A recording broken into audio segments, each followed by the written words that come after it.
Peace, peace, peace, and welcome to the rematch, where we have a special panel today. There's a lot that we have to talk about, everything that's going on with Iran, with Trump, with, goodness, Israel, and we have a lot to discuss. So what I'm going to do this time, I'm going to let everybody introduce themselves because I want people to be able to give themselves the proper introduction. I don't like to leave stuff out. So first, of course, ladies first, let's start with Captain Pruitt, who is no stranger to the rematch, but reintroduce yourself anyway.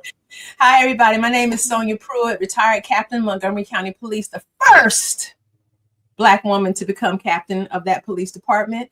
I am now a professor of criminal justice at Howard University and Montgomery College. And I also lead an effort called the Black Police Experience, where we educate on the intersection of race and marginalization with our law enforcement systems in this country. Great to have you as always. And now that's newly introduced to me by my OG Derek Coleman, DC. So we have Chief Ralph Goodby. How you doing, sir? Doing good. It's Godby. It's only one Godby. Okay, yes, Godby, Ralph Godby. Godby. That is great. Man, but Brother Thomas, it's a pleasure. Yeah, I've been watching you from afar for what you do for our people, to educate, to bring light, and it's just such an amazing platform that you have and you utilize. So you definitely are not shut up and dribble. You are, really the epitome of Black excellence. I'm a former Detroit police chief. I spent 25 years of my formative years in life with Detroit Police Department. I'm very fond of saying, Captain Pruitt, I'm a Black man that happened to be a cop, not a cop that happened to be a Black man. So I'm astutely aware of the fact that Medgar, Rosa, Malcolm, Martin did not die for us to replicate the behaviors of those that have marginalized us. So I spent my career and my post-career just speaking truth to power, particularly about double marginalization, which as a Black police officer, you're somewhat ostracized from your community because you are part of the infrastructure that has been an instrument of the suppression of Black rights. Yet on the other hand, you are marginalized by a group of 18,000 law enforcement agencies across the country, the majority of which are white men. And we understand the history of policing, which goes back to slave patrols. It is not designed for Black people to prosper in this system. So speaking that truth to power is really important to me. So I appreciate this opportunity to be on this platform. Great. You sound like you're going to fit right in too. All right. So Professor Crimm, this is my man. You know what I mean? Are you back on IG yet? No, man. I'm not. Unfortunately, I'm not back on. I'm still trying to figure it out. I'm not going to say I gave up because I know I can get back on, but I stopped anticipating it was going to happen. I check my email every day thinking they transfer my account over. But, these are trying times, man. And I think what's happening with my Instagram and Meta account is a microcosm of what's happening to folks who are on traditional media outlets. We know Washington Post let go a lot of folks. We know that's Bezos' own.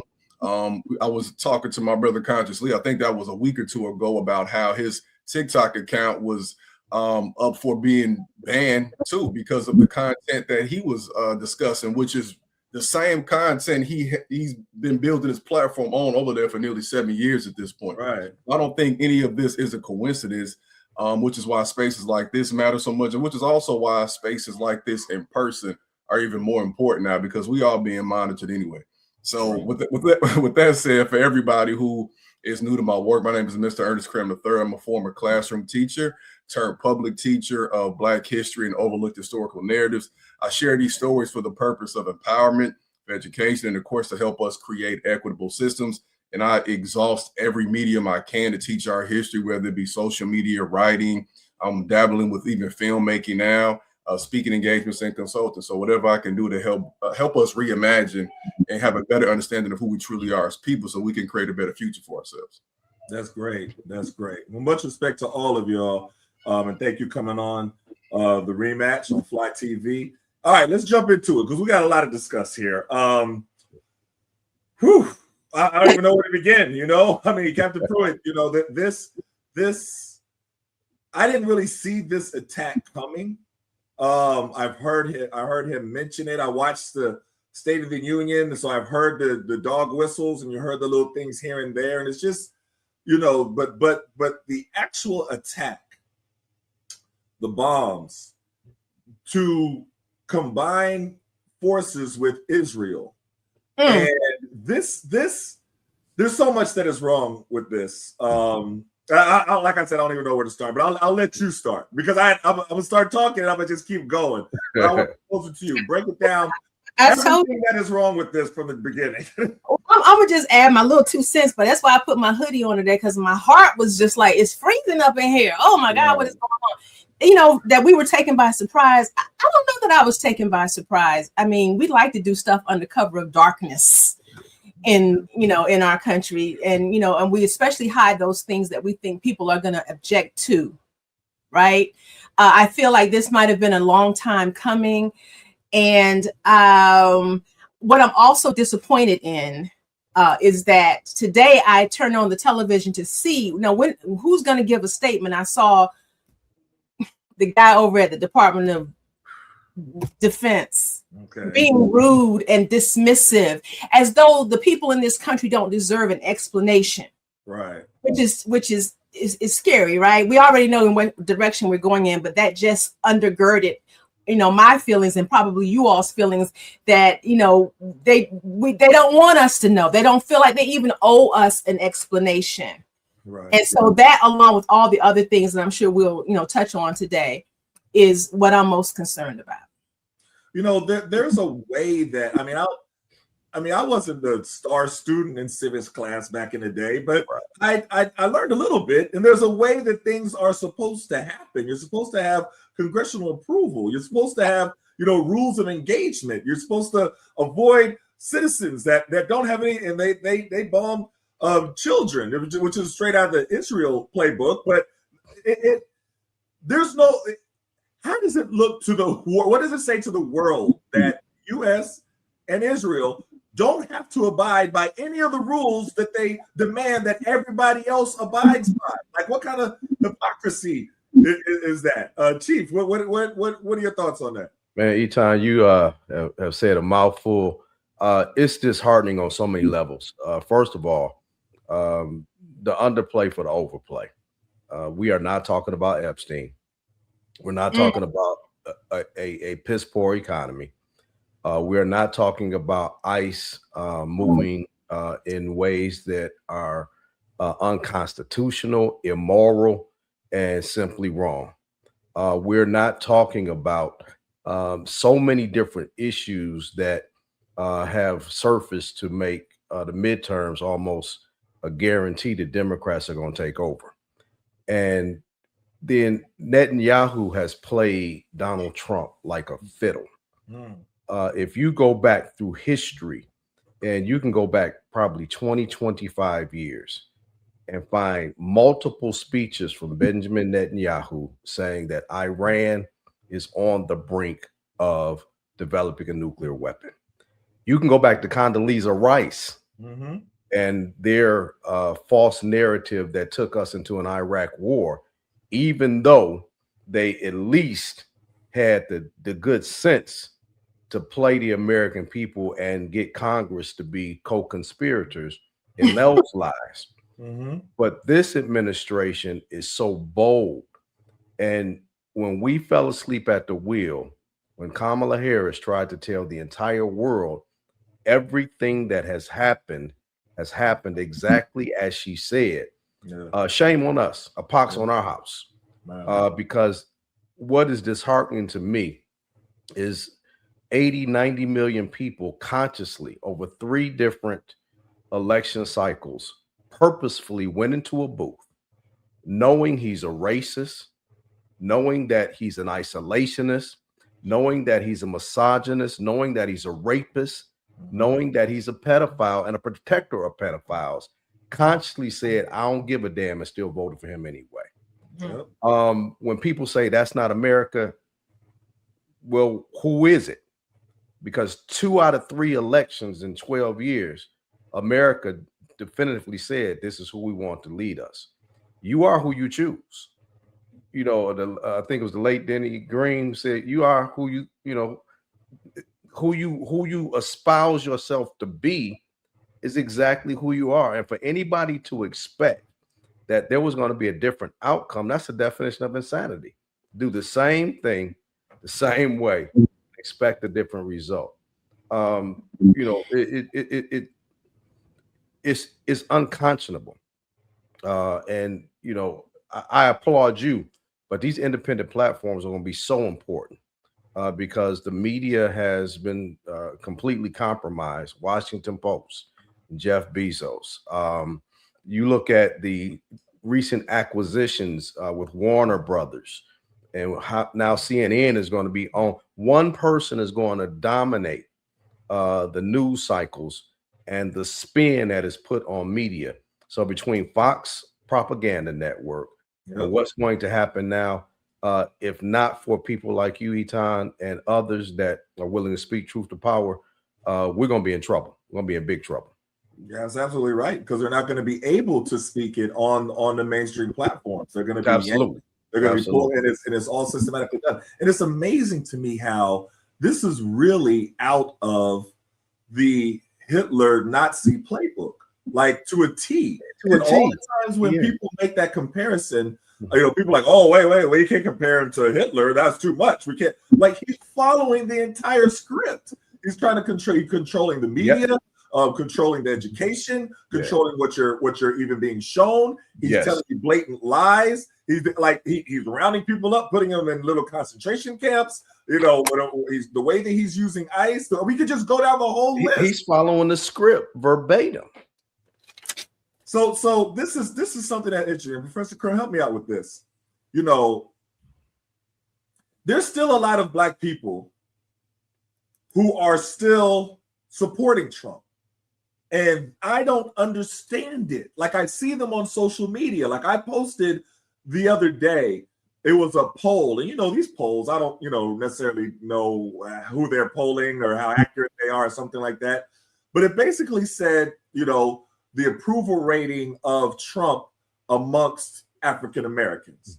And it showed that there was still a 15% approval rating.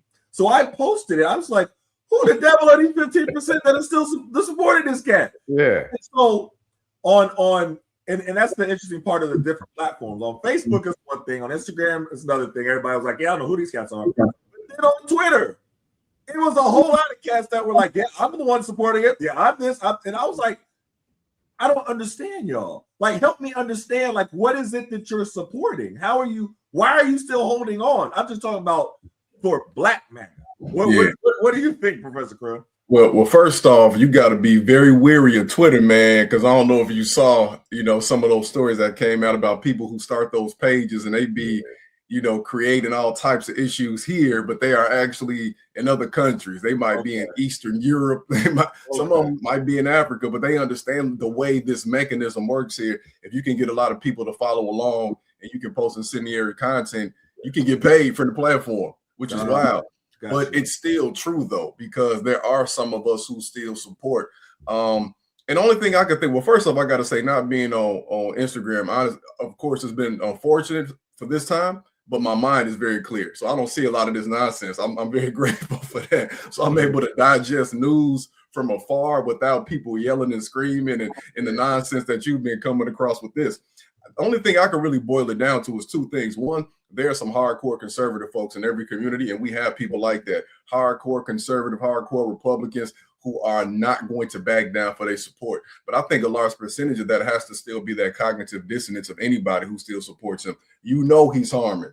He's harming you. The harm that he's causing is not just specific to us or not just specific to Mexicans or Latinos in general. This is impacting everybody. And I've seen some of the clips before with people going to city council meetings in red states, and they're extremely furious because they're losing their land. Farmers are losing what they had for generations, and people can't feed their family. I mean, because in order for him to even win, you have to have a large percentage of poor white people who agreed with that. The same percentage of poor white people who thought that they were going to own the plantation and advance beyond being an indentured servant or being an overseer themselves during that time, in that period of enslavement. So I think that the The basis of where we are now is a result of the purposeful and intentional miseducation of the American people. I know we often talk, we was in Black History Month, we talk about Dr. Carter G. Wood's miseducation of the Negro, but there needs to be a book written by a white scholar about the miseducation of white folks, because they have been collectively the most willfully ignorant people in this country, and that's just being real, because how you have been used. You are a tool. You are the foundation of this white supremacist system, because there has to be that buffer. There has to be a group of, because there ain't a lot of the people that's actually in power. Like it ain't, they're the minority. So in order for this, and we're 13, 15, whatever percent, you know what I'm saying? So in order for this to last, there have to be a majority of them that are willing to uphold it. And I think with that said, with the willful ignorance that many of them have, which is purposeful and intentional, it's a mechanism of the system. There presents an opportunity for them in this moment to wake up to it, because people, even in their own community, have been telling them for years and years and years. We've been saying it since 1619 and before then. Right. So listening to folks like us and platforms like this, there's an opportunity to say, look, okay, you made a wrong decision. Like Brother Ralph said, you knew what you was doing. Like, it ain't like he was warming it up in 2015. And then also too, we knew like the resume, the Project 2025, and people still, this was only a year and a couple months ago. Yeah. Right? Like this, we still, and already he's wreaked havoc. So I think what it boils down to is people in general are very prideful and are afraid to admit they are wrong. Yeah. And what I would say is, having, been in a lot of different diverse spaces, and I, train educators and stuff like that. And we have to, unfortunately, we have to make space for people to not be shamed for the decision they made, even though it was the worst thing they could have ever done. And I know that's hard. That's tough. I got to be honest with you. That's a tough one for me, because I'm looking at it, and so, all right. So I'm from Tulsa, Oklahoma. Right. That's where I was raised. I was just there about 2 weeks ago. Had a great event, the debate with Dr. Boyce Watkins. Shout out to Friendship Church for letting us do that there. And I spoke at my middle school, Carver Middle School. So it was great. They had an anti-ice walkout. I was so proud of them little babies. And this is middle schoolers, right? But going through Tulsa, driving around, you pass certain areas, and there are areas that are the lower income white areas, and you see the houses, you see the image, that I can, you know what it looks like, right? But then you see the big Trump flag on the front, or you see the MAGA, and I'm like, do y'all understand that he don't care about y'all? Like it's so he told them that he was going to be America first, and it's like they believed him. You know what I mean? Then he made them like literally think that. So he said the reason why you are in the financial situation that you are in is because those people over there, and they're hurting, they're taking away your jobs, and then also they're criminals. So you got to be fearful of them at the same time that they're taking away your jobs. And they just ate it all up. And then even right now, with this war right now, that has nothing to do with America. This is Israel's war that America is financing and backing. That is not America first. Yeah. And they are still gung-ho with him. And still we believe in Trump. And I'm like, what type of hold does he have over y'all that y'all can't see that he does not care about y'all? Like, help me out with that, Captain Pruitt, because I'm amazed. I mean, I know racism is a hell of a drug. You know what I mean? And that's really what he got into office in. But everything that he is doing is hurting them in particular, and they're still with him. Explain it to me, Captain Pruitt. So that you use the word hell of a is impressive, because that's probably about as close as you're going to get to cursing, unlike myself. So I'm in various police groups. I'm in some groups just to spy, honestly, and see what the heck they talking about. And so white male officers are amazingly, I think that the Ernest said something about cognitive dissonance. I mean, the harm that this man has done to, or this administration has done to policing, we can no longer, I'm sorry, I always say we as though I'm still a law enforcement officer, but officers can no longer write off the things that they buy for work. The overtime scam and hoax. That's a hoax right there, thinking that you're going to get all of your overtime written off. That is not how that language works. You only get a small percentage, and if you get above a certain amount of pay during that year, that might cancel all of that out. Yep. So, but you gotta read, and you gotta not only understand, but you gotta believe what you are, the information that you're given. And I find it astounding how they will stand by. They will talk about law and order. My Howard class, we were talking about law and order and the war on drugs this week. But they are so law and order. People have to follow the law. I'm like, this man is a convicted criminal. Are you just going to ignore that? But I just wanted to touch on this part. You were talking about the Nazi playbook, which is really our playbook. Adolf Hitler and his legal crew studied what we did in America so that they could put together a legal framework for Jewish persecution, if you will. They were studying us. We are the model. We do not want to give credit. I mean, I do give credit to how Hitler blew that up.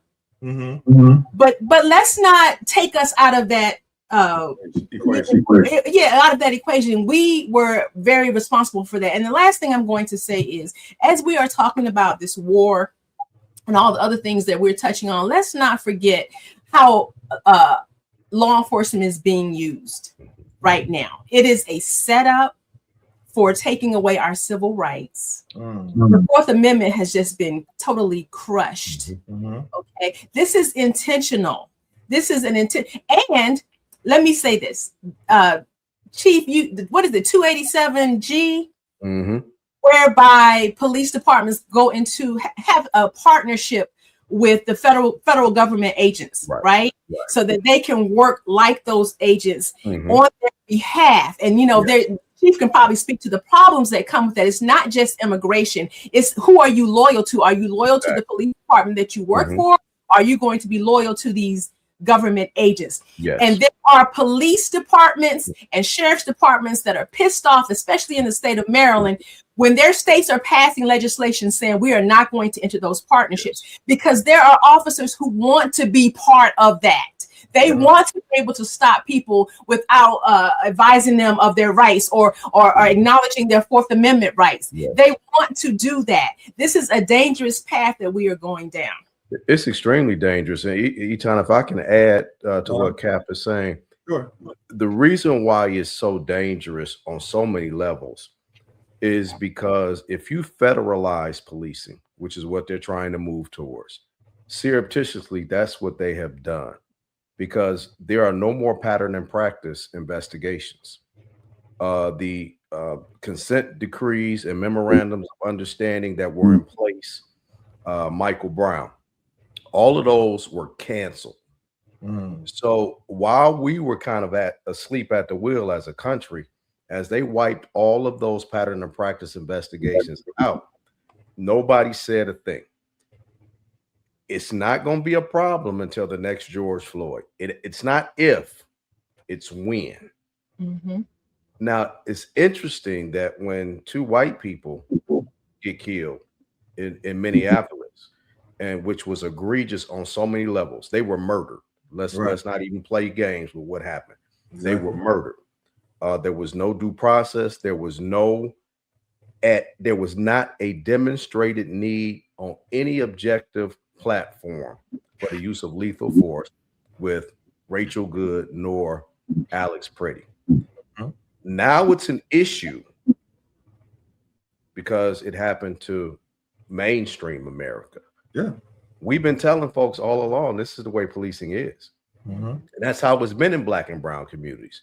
Now you've taken away that federal oversight to where there is nobody to hold officers accountable at a much higher level for civil rights violations. And the problem is, and this is something, if you were to go to the UK, there are 42 different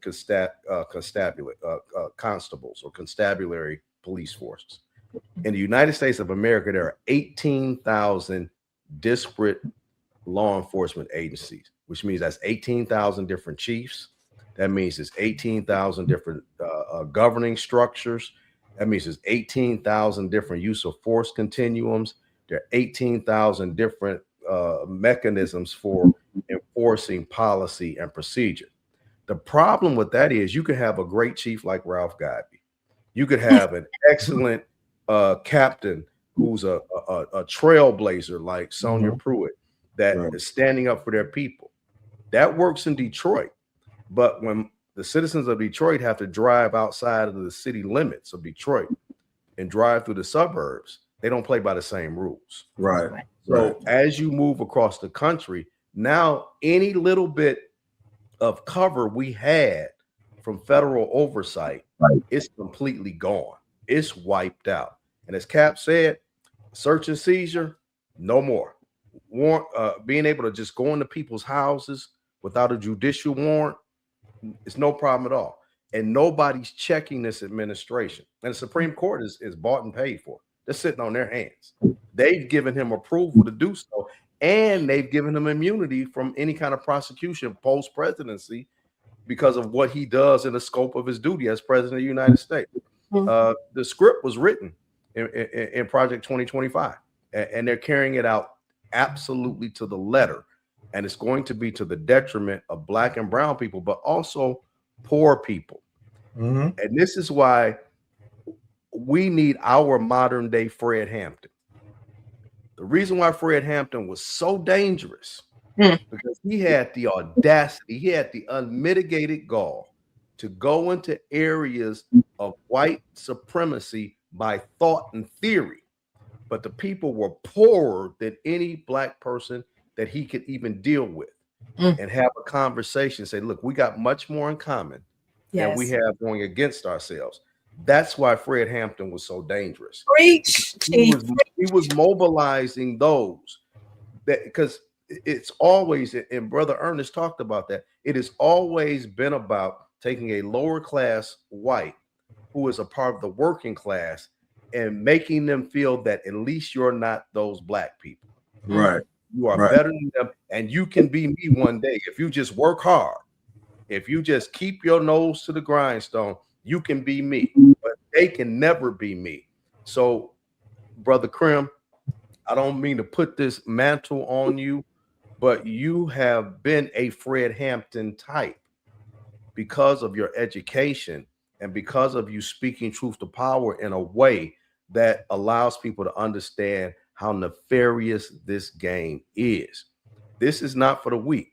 And I want to make these last 2 points, Brother Etan, because I don't want to dominate, but what we have to realize, this is not Israel's war nor America's war.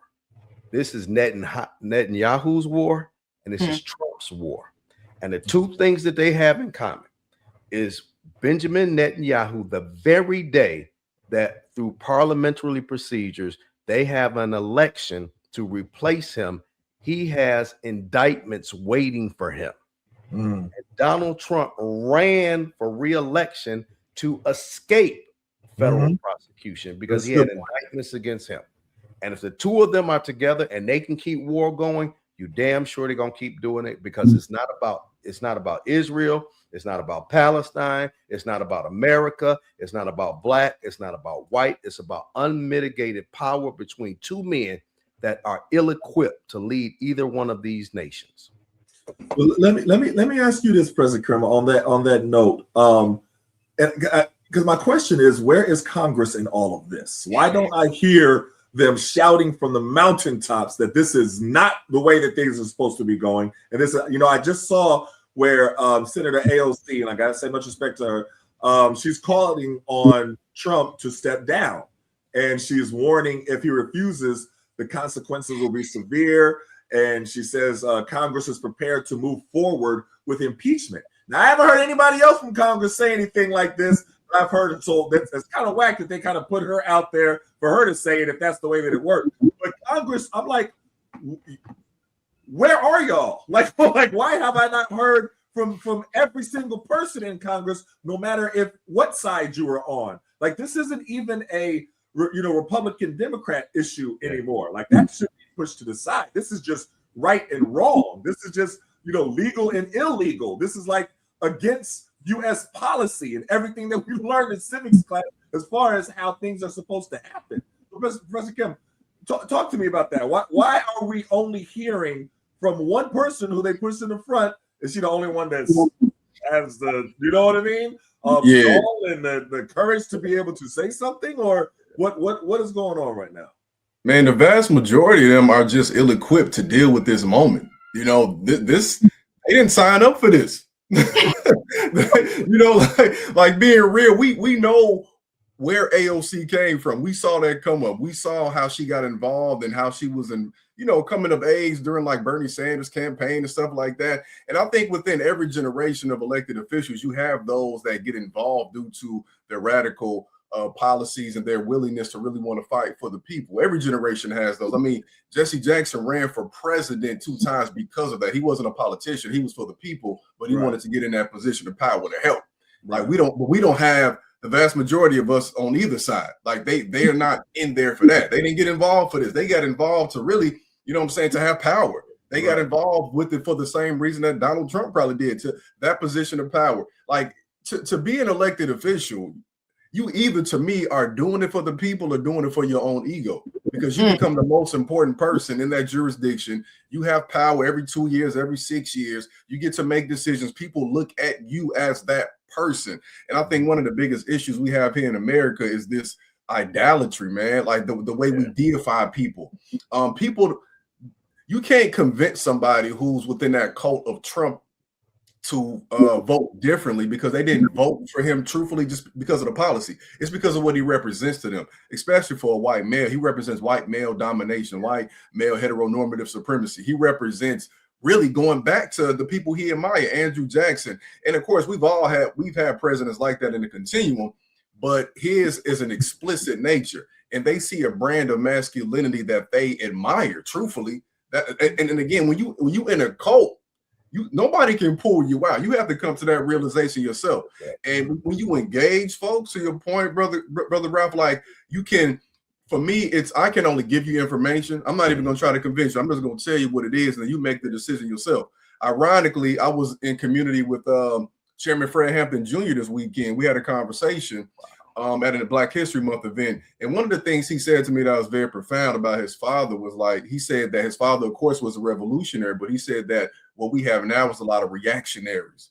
And I'm going to apply that to many of our elected officials. So we have perfected the art of being reactionaries. So we do something when something catastrophic happens, like when George Floyd is lynched and Breonna Taylor is killed, we'll say, okay, we're going to, put the kente cloth on, we're going to take a knee, and we're going to say, we're going to pass this George Floyd Act, and, we're going to do something, we're going to pass the John Lewis Voting Act, and we're going to study reparations. And it's a bunch of reactionary issues. It's a bunch of, it's responding to what we already knew was saying, what we have been saying. What made Fred Hampton and them so great, to what brother Chairman Fred Hampton Jr. was telling me this weekend, was like they just created without waiting for permission. They didn't wait until they graduated from a college to say you could be a chairman. They didn't wait till you went to medical school to be the minister of health. They didn't wait until you went through, a security class to be the defense captain. It was like you studied, and you went through the training, and you assume that role for the service of your community. And we got to always remember that brother was 21 when he was assassinated. He spoke and acted like an elder. He was 21. Yes. Chairman Fred Hampton Jr. was telling me that when he was in high school, when they were protesting against police departments, they were getting tear gas, and he was picking them up and throwing them back. This is a teenager. So he's a different breed. Like it was something about the young folks in that generation. We talking like Claudette Colvin, you know what I'm saying? We talking about all these folks getting involved. And I think that our kids today have the capacity to do that, because every youth does. But who's mentoring them? What are elders at? Right? Are the elders chasing likes and views, or are they at the same time mentoring our kids? Because all the social media stuff is cool, but if it ain't transferring to a community transformation, and if it ain't transferring to our babies understanding why we're doing this and what's the means to an end, then we're wasting our time. And these politicians, bro, we talking a result of people who were able to raise the most money in their community. You know, people who may have just had some people who wanted to get the insight on what to invest in with their stocks and things like that, right? So they did not, especially for the folks that have been in since the 90s or got in when Obama was elected, they didn't think they was going to be having to go against a tyrant. So from what I'm trying to say is there are people who are career politicians. There are people who are for the people who decide to become politicians. And on both sides, we have too many of the former. And what it's going to take is for us to take a step back and truthfully say, like, look, just like y'all was saying earlier, we empower them. We give them permission. When Brother Fred Hampton said all power to the people, that's truly what it is. Like, to me, it boggles my mind that we don't truly realize how powerful we are collectively. Like, the millions of people who sat out the last election, for instance, the millions of people who he ain't steal this. He like we gave it to him. So now moving forward, when he steals these upcoming elections, for him it's like, well, y'all let me in. I told you what I was gonna do. So like you think about, I'm not sure if y'all recognize this, but like a week and a half ago, I came across a story on Substack about, I think it was 300 million people in India were boycotting, protesting in the streets. I mean, they have over 1 billion people, right? So, but that's still a very high percentage. 300 million people. And I'm like, man, what would it take for 100 mil here? 50 million, right? We don't need all 300. We just need I think the numbers will say like a 10% populace. Correct me if I'm wrong on that, but like a 10% of people who are voting age, the kids are leading us, brother. The kids are walking out, not on the weekend. They walking out during school hours, right? We protesting on Saturday. We ain't disrupting nothing. The babies are showing us. So I think the best thing we could do now is, as we keep the pressure on both parties, we have to be able to scout and recruit. And I know you can relate to this, Brother Thomas, because you were scouted and recruited. But one of my issues is we never scout and recruit the young folks who are the political leaders, though. We don't look at that young child who's in 5th grade and is able to give a great speech and has great potential and say, you should become a leader of your community. We want to have you, shadow this mayor, this local state rep, so you can see how this works, and hopefully you'll consider this, because then what we end up with is the folks who just so happen to luck into it, or the folks that have the money or come from that stock. And we have these career politicians, these legacy politicians, the same thing that happens at the Ivy League institution, right? We have nepotism. So we got to start from the bottom. For me as an educator, I'm saying we got to find those kids and say, yeah, even the ones, especially the ones that are athletes, you're proven to be leaders. So when you finish with your career, I want you to go this route too. 100%. I agree 100%. And let me go back to something that you said, talking about Chairman Fred Hampton and Chairman Fred Hampton Jr. And I had the honor of having him, write the foreword for my book, Police Brutality and White Supremacy, The Fight Against American Traditions, who Captain Pruitt is also in.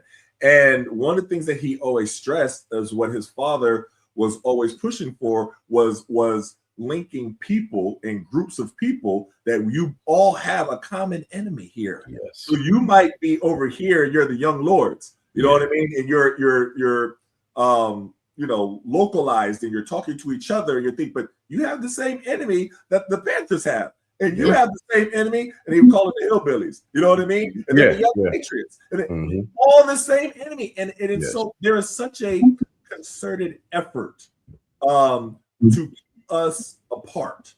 I mean, let's just take from just the Black and brown community. There are, and I think, and this is one thing that we have to realize, there are almost agents put in place to cause division amongst us.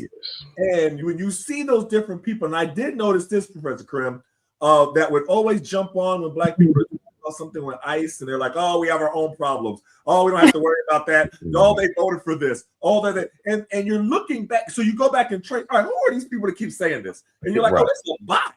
Like this ain't even an actual person. But they always pop up. And you see them on other people's posts. And it's amazing to me that so many of us fall for it, because then you hear people almost parenting it and saying, well, you know what?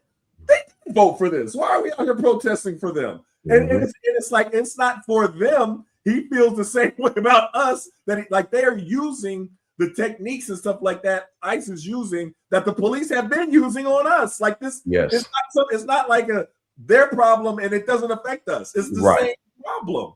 But having that discussion and that debate, and it's frustrating because the young people, they can tell, like they're different. Like when I shout out to Carver Middle School, Bishop McNamara, I was at the walkouts with them. We're going to be at Busboys and Poets with all these young people next week. And they are not looking at it in terms of Republican, Democrat, liberal, conservative. You know what I mean? They're looking at it as right and wrong. It is wrong for the way that they're treating these people. Do you know what I mean? Like, and that's it.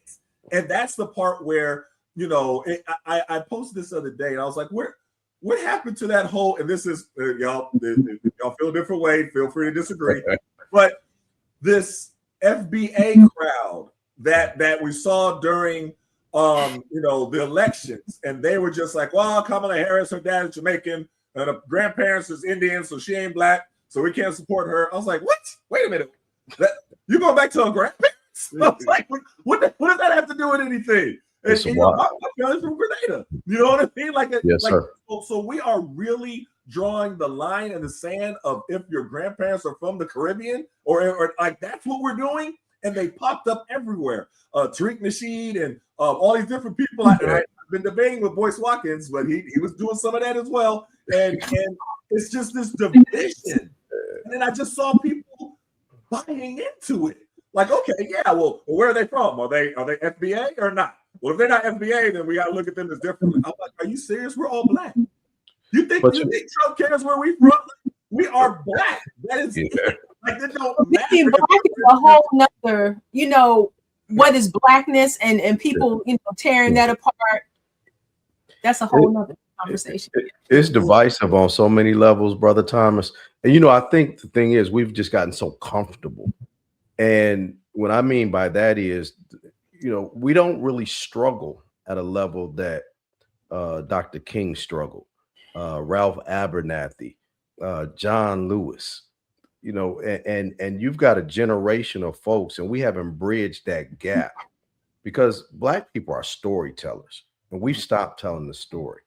And Brother Ernest, I'm so pleased and proud to be on this podcast with you because you are filling a void that is so necessary in our community. Because when you don't have those storytellers, as you got to understand, there's a generation of young kids that their first cognition of politics, they had a Black president. There's a generation in Detroit that when I was growing up, Coleman Alexander Young, the first Black mayor in Detroit's history, was a source of pride for Black folks. But there are now generations of Detroiters that had seen nothing but a Black mayor and got to a point to where when Kwame Malik Kilpatrick unfortunately went down, they said, give us a white mayor instead. A city that's 80% African-American said, we would prefer a white mayor. Nothing against a white mayor, but what community would do that? You would never go to a Jewish community and a Jewish community would say, we done messed up too much. We're going to elect a Black mayor over our community. You would never see that in a Chinese community. You would never see that in a Arabic community. Right. There's a level of self-hate and misunderstanding about who we are that we've become so complicit sometimes in our own disrespect because we haven't told the story. We don't talk about Malcolm. We don't talk about Martin. We don't talk about Marcus Garvey. We don't talk about in groups. We don't have the storyteller. So I think there's a generation, there's a gap where, these kids call themselves YNs now, and they're taking pride in things that were once things that we fought and people died not to be called those pejoratives. So until we get back to telling the story and educating, and Brother Etan, that's why I'm so encouraged about the young people you're talking about that walked out. We got to tap into that energy, but we can't let them do it by osmosis. We've got to take their energy and we've got to educate them because their instincts are pure. They understand that what's going on, whether it's Republican, Democrat, black, white, rich, poor, people inherently can understand when wrong is wrong. But when you have people in leadership that are propagandists that continue to just feed a narrative and they purposefully keep people uneducated, what president brags about destroying the Department of Education? Yeah. I mean, that should set the narrative for you right there. No, And I he definitely agree. dominates and takes pride in, you know, appealing to the uneducated, the undereducated, the misinformed, the marginalized, and then you appeal to emotion. And we've got people making permanent decisions on temporary emotions, but they're having lasting consequences that is taking this country further back than I ever thought I'd see in my lifetime. You know, going back to Coleman Young, you know, being the first black mayor of Detroit, that was a source of pride for me. Right. You know, when I was a police officer and I was sworn in, and anytime I encountered Mayor Young, this man was, I mean, like, you know, there was a time growing up, you had a picture of Jesus, which was a white Jesus, which I didn't understand. But that's a whole different conversation. You had a picture of John F. Kennedy, you had a picture of Martin Luther King. In our community, you know, that was normal in households. But right now, we just don't have those people that are willing to put it on the line, because everything is about clickbait, everything is about monetizing and building your social media and likes and algorithms. But we've got to get back to a community, or we got to have some leaders that are willing to sacrifice those creature comforts, because if we don't, we're going to lose a generation if we have not lost them already. So this is what I would say to that. And I always encourage people to go and talk with young people, because after I spoke at Carver Middle School, I was encouraged. Yeah. You know what I mean? After hanging out with Bishop McNamara's students, I was all the way encouraged, just hearing them. And Captain Pruitt, I'm gonna send you a thing for Busboys and Poets next Monday. But you'll see when you're around them and you hear their energy and how they feel and they're expressing themselves and how they're in their opinions, especially the athletes, because now the athletes are learning that they have a voice. And like you said, like they have a bigger voice just because they're an athlete. And when you talked about them, you know, calling themselves YNs, yeah, I always talk to them and I refer them to them as young kings. Yes. Always. And I say it, and sometimes it throws them off, and they look at me, and then they kind of give a little smirk, and they understand. I was like, no, and I don't have to say no more. I called them a young king, you know, young queen, and I think that we have to start being intentional about replacing what society is doing to them and making it the norm. You know what I mean? But let me ask you this, Captain Pruitt, because I want to ask. I'm looking at this, you know, just one thing that that Chairman Hampton Jr. and Senior both would always say when they was talking about the hypocrisies and you know, putting on blast the hypocrisies and showing all the hypocrisies. So I'm looking at this with this bombing of Iran and the taking out of the leader and everything like that. So, and I'm like, okay, so you're telling the American people that the U.S. can locate and eliminate a foreign leader halfway across the world, right? With absolutely no problem, with precision. They bombed it on one day, located the leader on the next day, and then they very targeted, right? But you're telling me that they can't find, arrest, or connect anybody on the Epstein list? Like you have the ability to do that, but on this part, it's just, you know, it's hard to do. We can't do it. We've tried. We have to give up on it. We have to move on. Like they treat the American people like we're all stupid. Help me out with that, Captain Pruitt. Okay, so I just had this conversation with a friend about, as someone who spent almost 30 years in policing, how I'm not even disappointed, just disgusted. I am with the leadership, Kristi Noem, Pam Bondi, Kash Patel, and that the chief knows we take an oath. We swear to abide by the Constitution and the law and to be ethical. And now we have a whole cadre of people who are running our most important law enforcement agencies in the country with no regard for the law, with no regard for the Constitution. They know this. Now, on the other hand, they're also not qualified. Mm-hmm. So you have unqualified people, but they know that they're breaking the law because, as you mentioned, there was Project 2025, and this is part of the playbook that we don't have time to go into very deeply, but it's all written. It's all, they probably have meetings where they talk about, well, what are we going to do next? And yes, it is hypocritical. It's hypocrisy that we can't get a group of people together and find out where Savannah Guthrie's mother is.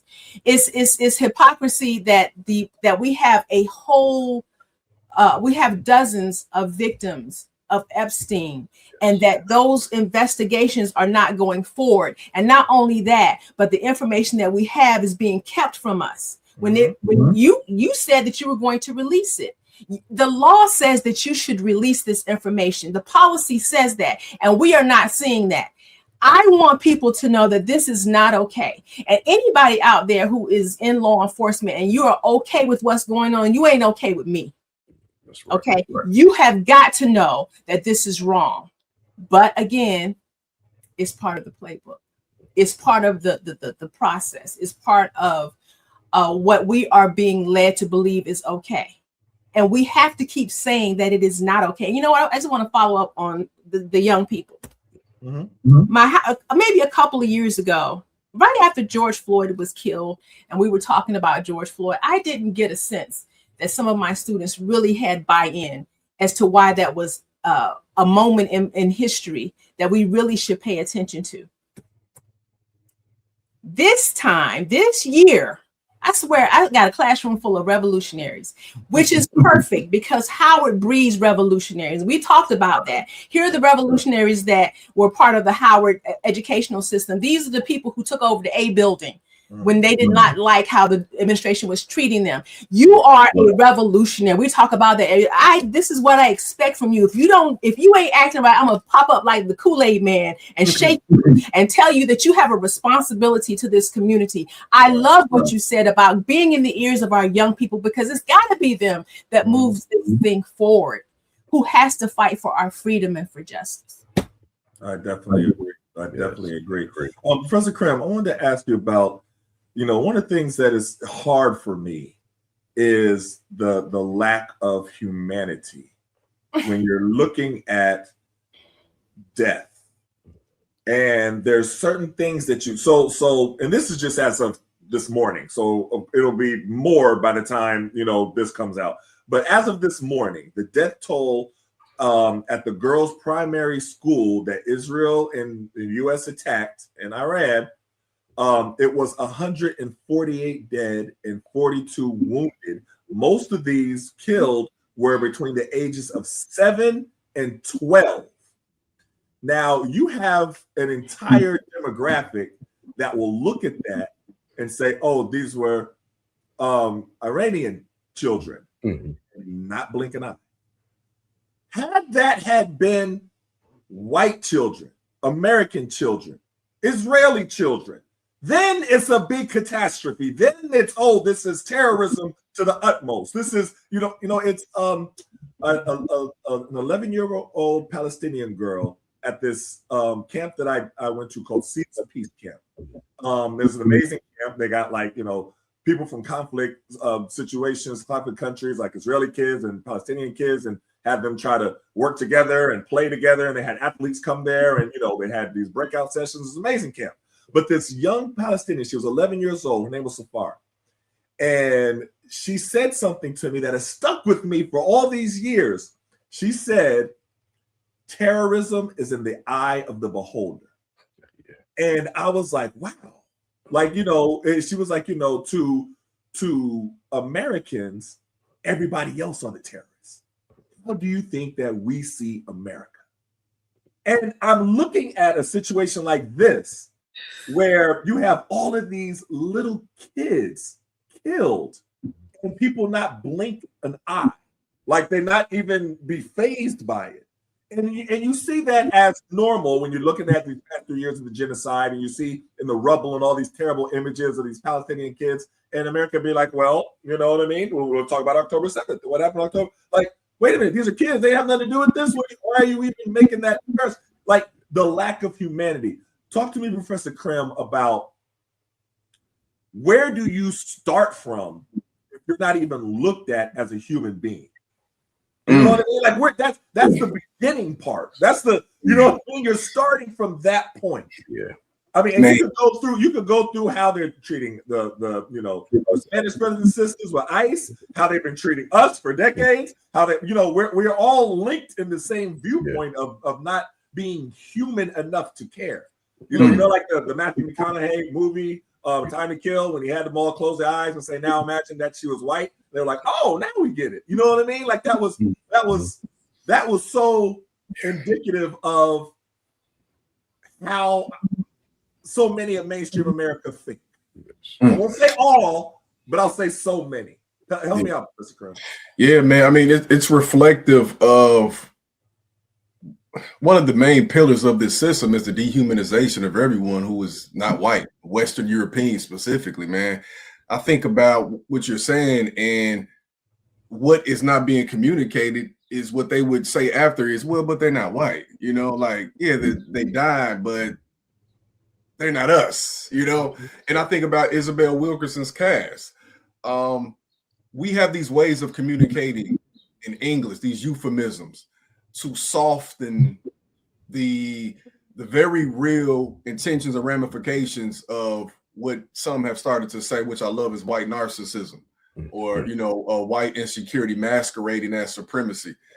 I think about, like, so when I'm giving presentations, I often tell teachers, like, we got to stop referring to my ancestors, your kids' ancestors, as slaves. Yes. That like it's reflecting on the ways in which it has been used to dehumanize us, because all we got to study is how did they use it against us and the indigenous people. Then everything will make sense, because they felt they were able to massacre them, genocide them, because, well, they weren't Christian, they weren't white like us, so we can take their land. Even how we say it, bro, is like, okay, if you were to say 150 kids died, and then you said American citizens, oh my God. Right? That's the way they use language when they talk about what ICE has done. We know white is one thing, but then when they say citizen too, that, I mean, white is enough oftentimes, right? But even when they did that, I can't remember the name of the sister, man, but it was a white Australian woman in Minneapolis some years ago, and that didn't even really get them to change anything up either. But that language is so heavy, because it is what they use to give permission to commit violence against us, not just explicitly, but we know, because we come from structures of violence, because they've done so much violence against us that the edifice of how our neighborhood is constructed is enough for us to go at each other, as opposed to the architects. And you know, Brother Ralph, in Detroit, I mean, there's literally a wall. Like, a lot of people in America don't know, there's a literal segregation wall in this country. Yes. We ain't talking about the Cold War. Like, this is what, again, going back to Brother Fred Hampton, like, they want us to be segregated because they know if we ever unite, it's over. And they convince them that they keep us segregated because you're better. They ain't better. Right. I know they had to convince themselves that so that they can continue to do this and justify having us classified as 3/5 of a person.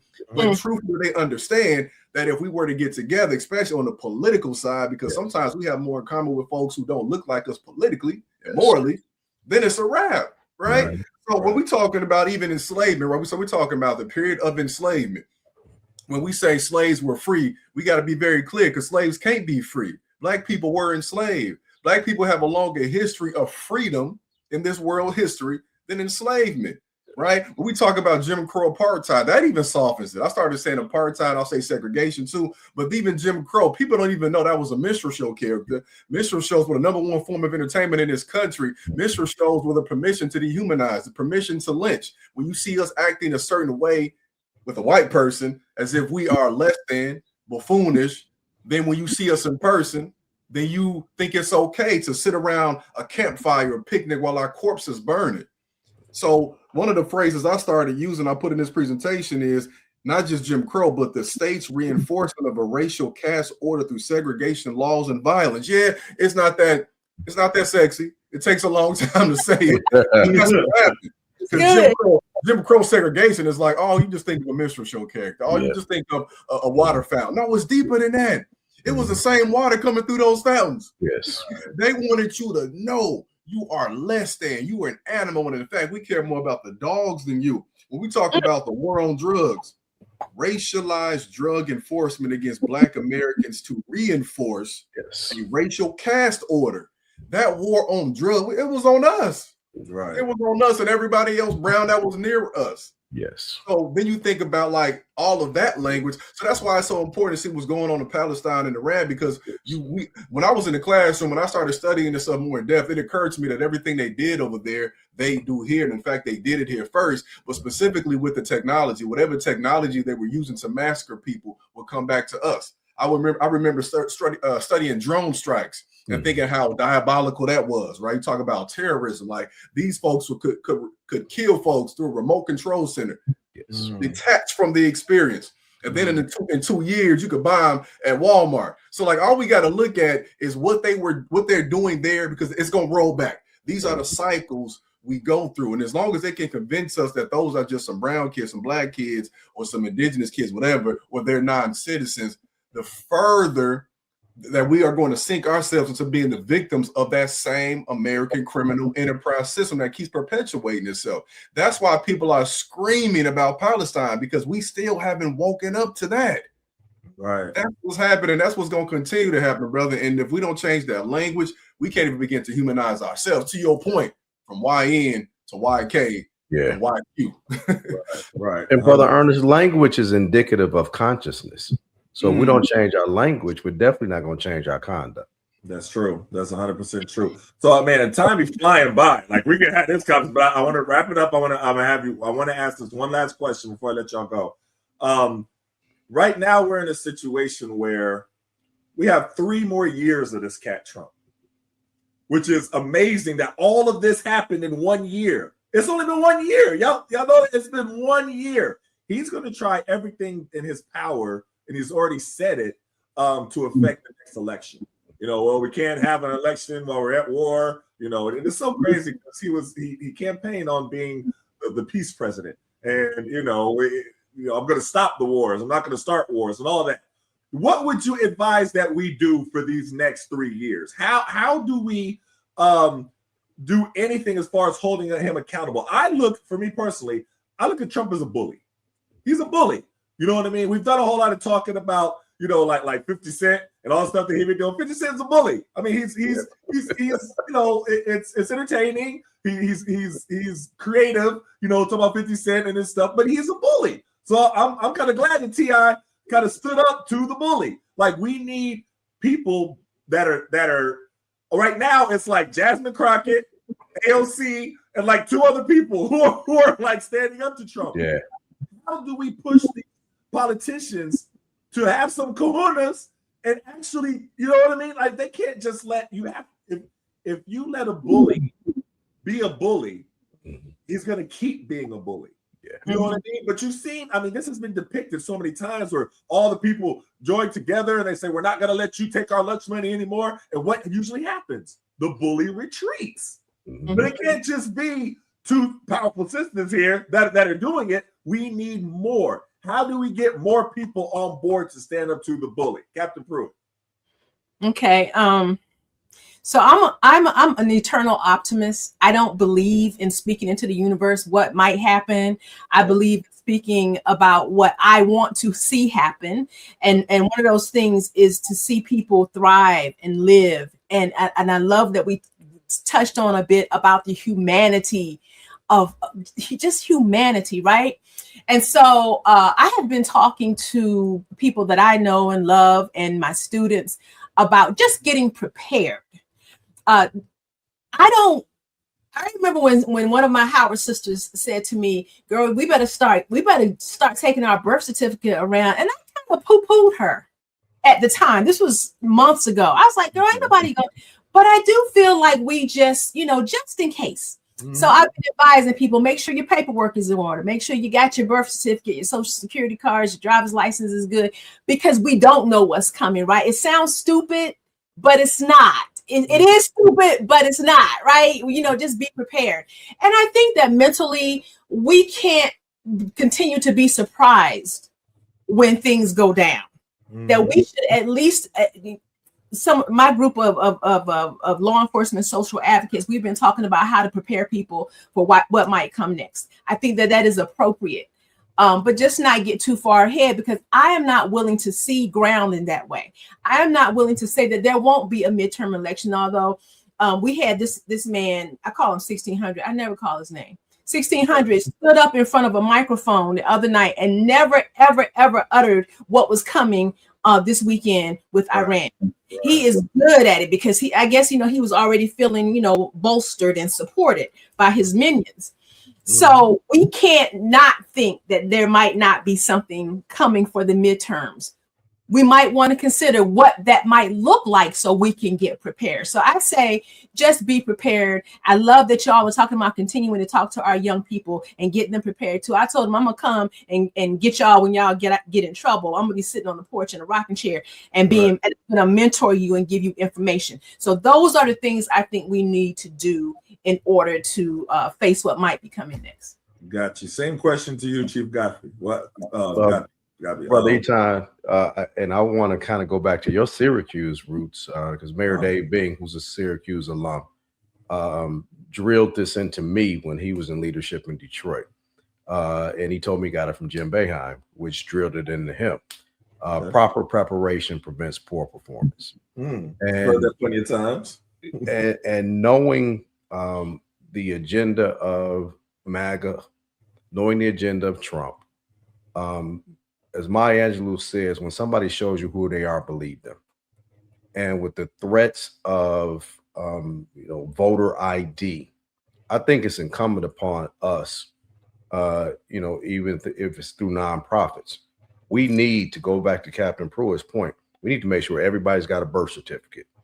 We know how unaffordable passports are for Americans. And they're going to try and push that agenda as well. We got to make sure that if people can't afford passports in our communities, we need to get the resources, marshal the resources, and prepare our people. Because Project 2025 told us everything they're going to do, and they're following the playbook to a T. So we cannot pretend like we don't know what we know. And I think the best thing we could do is educate our community, prepare our community, so that when those obstacles come up, we that have been the beneficiaries of education and exposure, we make sure that we reach back and bring along our community. It's not, because, I tell people all the time, I'm retired Detroit Police Chief Ralph Godby. When I drive and I'm in disparate communities that don't look like me, they don't give a damn that I carry the badge. Right. They see me as a black man and as a threat. So I have to be conscious that we have not achieved a level in this country of equity and equality to where we can afford to leave anybody behind. So we have a moral obligation. I think that's what we got to get back to. It's not about I made it out. No, until all of God's children make it out. Until all Black lives are valued. We still need to, yell to the rooftops. Black lives matter. It has never been a question whether white lives matter. It has never been a question whether blue lives matter. Because there ain't no such damn thing as blue lives. White people wear blue uniforms. Right. They bleed red. But the privilege that they live under is not extended to those of us of the melanin composition that we have. So until we all can move at that level of equity and equality, we have an obligation, no matter how high we go, no matter what we achieve, no matter what suburbs we move to, we've got an obligation to reach back and not to look down on anybody, but to lend a hand to bring somebody up so all of our people can experience the benefits that some of us have. But we cannot lay down and just be satisfied with the fact that I made it out without bringing somebody out with you. I agree 100%. Professor Crimm, I'll give you the last word. How do we prepare ourselves for what's coming forward with Trump and getting through these next 3 years that we have of this Trump presidency? How do we prepare ourselves? I'm in full agreement with Captain Pruitt and Chief Ralph and what they were explaining. I think that's necessary. We have to, get in tune with all the doomsday preppers that you was calling crazy. and seriously, they knew a day like this would come. So we have to think about what was done in the past. I always tell folks, let's remember that when Harriet Tubman was active, she didn't care who the president was. She just did what needed to be done. She went back and forth. I can't even name who the president was until it was Lincoln. Honestly, I don't know, because she was the star because what she was doing. Going back to the Panthers, they had community survival programs. Again, they weren't waiting. So we need to really study what they did, because I think they're the apex of political organizing for us, especially in that movement. All the titles they have for each person, we need to study that and say who is doing that in our community. The breakfast programs, that was for a reason, right? The free health care programs, we need to see in every jurisdiction, whether you got 5,000, 10,000, 25,000, 250,000 in your town, we need to see what that looks like for us. We don't need to be looking at the next, we need to say who is that in each community? Who is that? Who's like the Panthers where we at? And if we ain't got it, let's create it. Let's create bonds with the local hospitals and schools, the local grocery stores, whatever, the food pantries. If times get thick, can we depend on you to provide a service? I'm a big proponent now too of hitting these streets. I'm talking to Black folks right now. We got to make sure we know who each other are. We got to connect with, because I'm connected with some organizations that are trying to do surveys in our community to see what we need, because oftentimes we go miscounted or uncounted and misrepresented. So we need to see what do we need where we are now, especially if we might not live in the same situations we come from, of the economic issues that we come from as a whole community. So we need to see what's needed there. Does that community lack fresh food? Does that community lack this service? Does that community lack this? And we have to say, what can we do if and when that situation happens? Then the last thing I'm gonna say is for the white folks that might be listening right now, whether now or whether after the midterm elections, y'all need to practice that civil disobedience that you celebrate every year about Dr. King. And I'm not gonna say, I'm gonna say mostly y'all need to do this. Now, of course, we know what that's like. We know what it is, but I'm saying we need to organize with our community first and worry about making sure everybody fed and has shelter, right? But for the white folks listening, I'm gonna need y'all to pressure your local congressman to impeach this man, right? Because we got to see what's gonna happen if it happens, right? Because if he's guilty of impeachment, we need to see if y'all gonna really follow through, because he's testing y'all. He's doing this, and that, and showing you that, look, I could be a rapist, murderer, I could be child molested, all this. Y'all ain't gonna do nothing about it. This is y'all's son. Metaphorically speaking, that's y'all's son that you didn't discipline. So after you ask your congressman or congresswoman if they will do that, if they say no, I think y'all need to go to that office. I think y'all need to do a sit-in or something, like a hunger strike, something. We've done too much of that. Y'all need to do a sit-in until change happens, a hunger strike until change happens. Y'all got the numbers to get this done. And if change don't happen, it ain't gonna be because of us. It's not gonna be because of us. We doing everything we need to do and should have been doing. So listen up, take heed to our advice, and I will land my plane on this. There are some things that can't be said on this call right now, but if you know, you know. Yeah, that's right. That's right. Powerful words. I'd like to thank all of y'all that coming on today, taking the time out. These are tough times that we're in, but these conversations are needed. And like Chief Ralph said, they're not going to be shown on mainstream media. So we're going to have to really rely on different people with podcasts, different people with independent media to be able to have these conversations, because they're going to censor them.